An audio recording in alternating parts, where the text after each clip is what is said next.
Respiratory illnesses in kids are rising across the country, and that's understandably worrying doctors and parents with young children.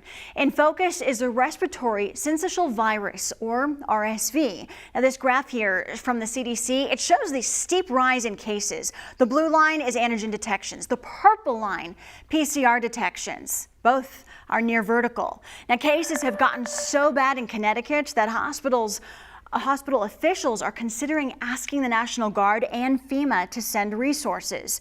This video shows the emergency department at overcapacity with children waiting in the halls. Here in Iowa, the national trend is mirrored in our CDC data, at least with PCR detections averaged over the last 5 weeks. Now, this purple line slowly on the rise, but not nearly as vertical as the national average. Local 5's Khalil Maycock spoke with a doctor about the impact on Iowa's hospitals. They did put him on oxygen. They had an IV in him just in case he wasn't able to eat. Nicole Stevens says this is what her now 9-week-old infant Shay Stevens looked like 2 weeks ago. He was hospitalized for respiratory syncytial virus, or RSV.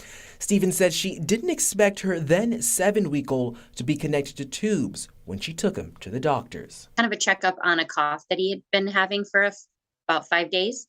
And they checked him out and they immediately said, I don't like how he's breathing, so we're going to actually send you right down to the blank ER. The mom of 3 says her infant was hospitalized for 6 days. It was a little overwhelming just because he's so small. I had about 8 admissions yesterday, and at least 6 of them had RSV. Amy Ferguson is a doctor at Blank Children's Hospital, and she says RSV is something they're used to treating. But this year, she says the RSV season is odd. Usually we will see that kind of what we say peak during our later winter months, so November to December. But we're actually seeing a lot of it this week already. Definitely will put a little bit of strain on bed situations. Stevens says her son has been home for 2 weeks now and is doing better, but wants parents to know always trust your gut. It's better to be safe than sorry.